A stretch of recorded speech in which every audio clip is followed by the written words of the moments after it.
tenho uma pergunta para vocês antes da gente começar. Tem alguém aqui que tem medo de palhaço?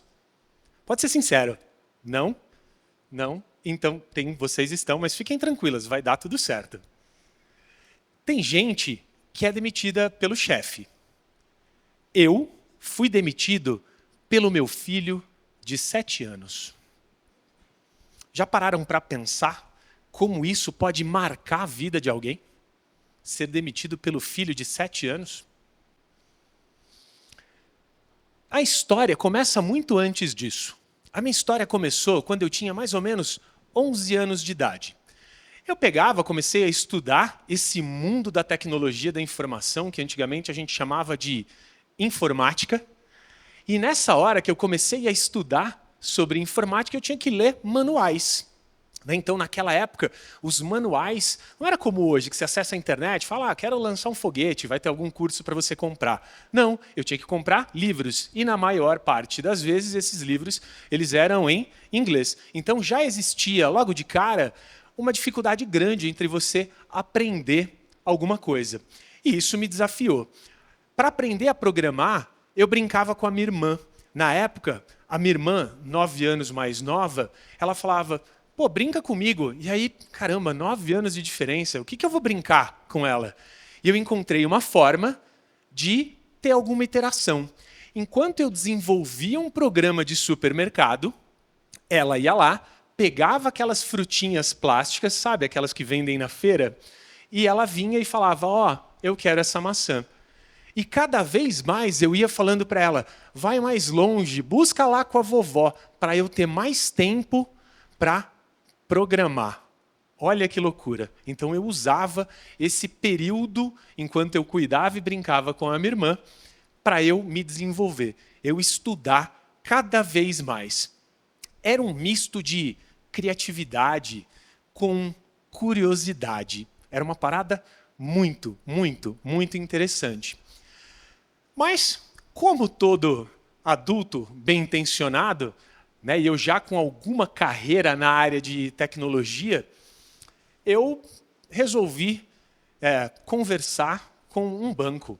O banco chegou para mim e falou assim, eu tenho uma oportunidade de carreira para você. Aí eu decidi trocar uma ideia com o banco. Eu falei, vamos conversar com vocês, vamos ver o que vocês têm para me dizer. Até porque, se eu trabalhasse direitinho 2 anos naquele banco, eu me aposentaria. Já parou para pensar? Que loucura! Então eu falei, vou ganhar muito dinheiro. E aí, nessa hora, eu falei, vamos trocar uma ideia com o banco. Legal, só que aí tem um trabalho antes, né? Eu fui conversar com a minha esposa e com os meus filhos. Eu cheguei para minha esposa, para minha filha, na época, a Duda, e falei assim, o papai está conversando com um banco, eu estou com uma possibilidade de trabalhar lá, ganhar muito dinheiro, e eu queria entender o que vocês acham. Aí a minha filha, a Duda, na época com 11 anos, falou assim, papai, você parece tão feliz onde você está. Por que você vai sair? Interessante. Aí eu falei, amor, eu vou para o banco. Aí ela olhou toda sincerona. Você já parou para pensar que você não tem nem roupa para trabalhar num banco? Aí eu olhei e lembrei da minha avó. E a minha avó sempre diz, os avós são muito sábios, não é verdade? A minha avó falou assim, sempre que você tem dúvida, segue o seu coração. E definitivamente, essa decisão, o meu coração não ficaria orgulhoso. Eu aceitei trabalhar no banco. E foi aí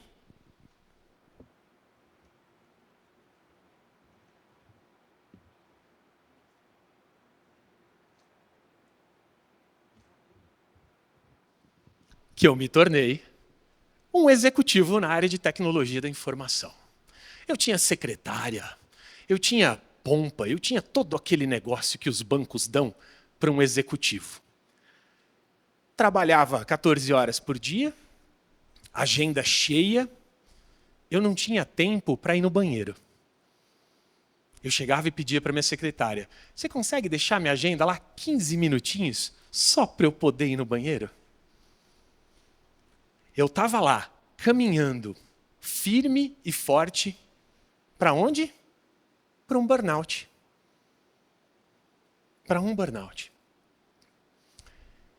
E foi nessa época, a gente estava na pandemia, que o meu filho, o Lipão, ele estava estudando com a ajuda da minha esposa, e ele ficava assim na minha diagonal, mais ou menos uns 3 metros de distância. Eu estava com o meu fone de ouvido, só que não estava ligado. E aí eu escuto o meu filho falando para minha esposa: mamãe, o papai não gosta de trabalhar no banco.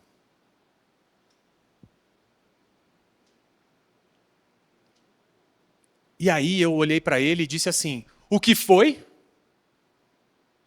Ele virou para mim: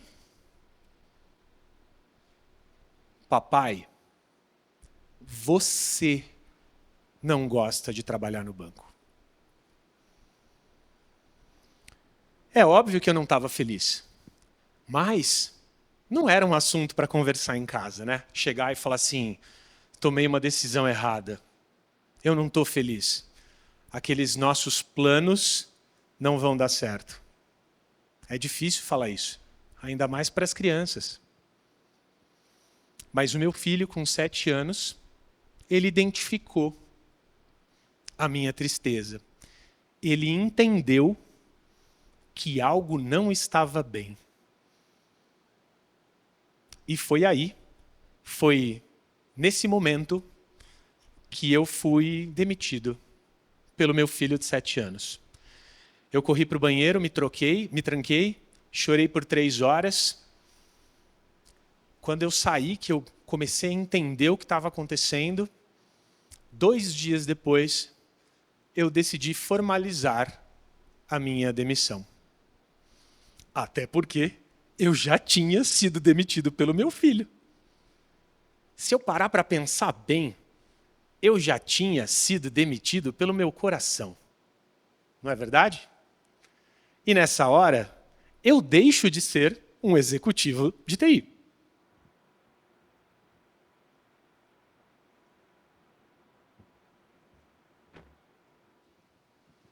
E aí é o momento da escolha, é o reset. Como que você começa de novo? Até porque eu tinha boleto para pagar, né? Eu não pensei naquele movimento, eu tinha boleto para pagar. E na hora que eu tinha boletos para pagar, eu mandei mensagem para uma antiga chefe, mandei um oi sumida. Aí eu falei: e aí, tudo bem? Ela: tudo, e você tá bem? Eu falei: tô bem. Tá feliz? Não me adaptei. Ela: quer voltar? Aí eu falei: você que está oferecendo, não fui eu que pedi. Aí ela falou: tudo bem, mas eu tenho só uma regra e uma condição para você. Eu preciso que você volte para fazer o que você gosta e, mais do que isso, escreve a sua própria vaga. Que loucura, né? Na época nem tinha chat GPT, porque ia ser fácil. Eu jogava lá: quero uma vaga assim, assim, e ele me dava a vaga, né? Não tinha essa possibilidade. E aí eu tive que fazer o quê? Respirar, parar, pensar, mas tem uma introspecção forte aqui. O que me faz feliz de verdade? Qual é o seu propósito? Vocês já pararam para pensar por que vocês trabalham? Vou dar uma dica para vocês. As 5 primeiras respostas estão erradas. Porque normalmente você vai falar: eu trabalho porque eu tenho que sustentar a minha família, não é? Eu trabalho porque eu tenho que pagar as contas. As respostas são óbvias, mas todas elas estão erradas.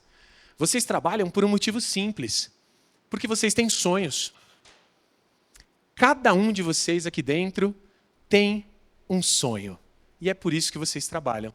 Você trabalha porque você vai percorrer aquele sonho. A gente só não leva muito isso a sério porque a gente tem uma mania horrível de subestimar o sonho do outro. Não é porque o meu sonho é ter um carro que o sonho do outro não possa ser ter um emprego ou um trabalho. Então a gente não pode, de alguma maneira, subestimar o sonho das pessoas. E foi nesse momento onde eu precisava descobrir o que eu gostava ou o que eu fazia, que eu comecei a prestar atenção nos sinais. Estava assistindo televisão, aí tinha propaganda de uma ONG de palhaços. Aí eu falei: primeiro sinal. Na mesma semana, conversando com um amigo, ele vira para mim e diz assim: meu, você é engraçado, você parece um palhaço. Eu falei, interessante. Num jantar com a minha esposa, eu falei assim, amor, eu tenho uma coisa importante para te perguntar. Aí ela falou, o quê? Eu falei assim, por que você casou comigo? Não faça essa pergunta. É sério. Porque o que você imagina ouvir? Eu te amo. Você me completa. Fomos feitos um para o outro, não é verdade? Ela me disse, você é engraçado. E depois, como se não bastasse, ela vira para mim, e lembrei, você me engravidou naquelas férias em Campos do Jordão. Aí eu falei, caramba, terceiro sinal. Então tem um sinal aí de ser engraçado, achei legal. E foi nessa hora, no meio dessa crise de identidade pessoal e profissional, que eu decidi estudar um pouquinho mais sobre a máscara. Não só a máscara do palhaço, mas sobre a máscara. E eu descobri algo muito interessante. Que a gente usa máscara, sabe para quê? Para parecer forte. Vocês aqui, nesse momento, olhando para mim, estão usando uma máscara. Quando vocês chegam em casa, cheios de problemas, vocês usam outra máscara. Quando você vai conversar com o chefe para pedir aquele aumento, aí é outra máscara. E aí eu pergunto para vocês, se a todo momento, cada um de vocês aqui está usando uma máscara, quando é que você é você? Já parou para pensar? Quando que você tira tudo isso que você finge para ser realmente quem você é? E é muito louco fazer esse exercício, porque a minha ficha caiu. Talvez o problema não era a empresa, talvez o problema não era o emprego que eu tinha. Talvez o problema é que eu estava tentando viver alguma fantasia nesse bizarro mundinho corporativo.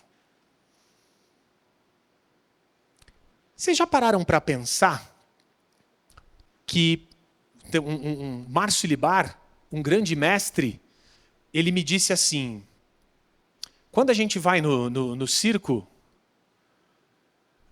você tem o salto mortal. Você tem o globo da morte. Todos os artistas no circo tentam desafiar a morte. É muito louco isso. Mas ele não.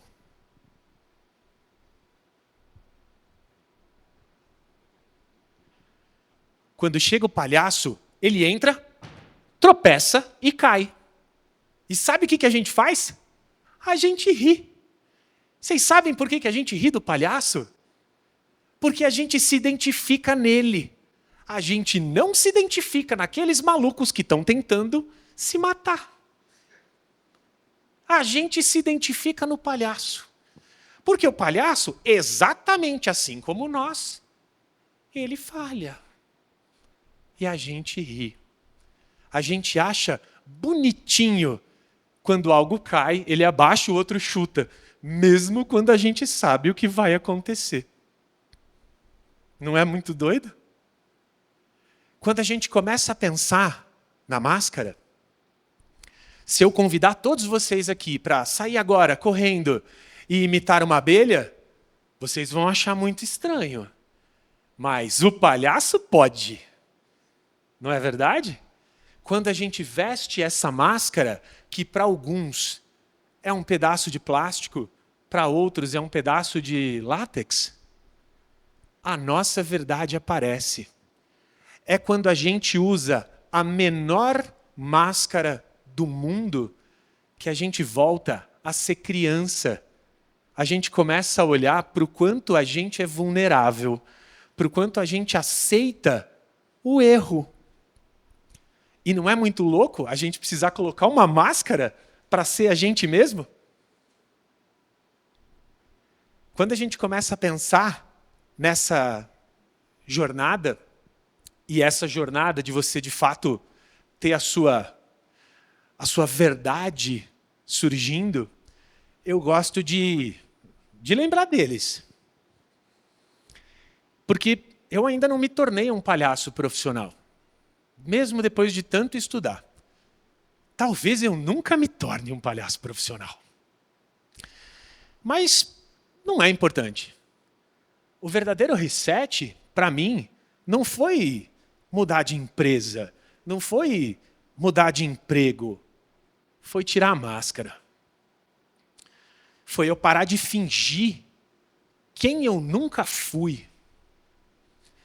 Foi eu ter coragem para ouvir o meu filho de 7 anos me demitir. Eu precisei ter coragem para me ouvir, para entender de fato que eu precisava de um reset. No fundo, pessoal, toda e qualquer escolha de vocês pode ser um recomeço.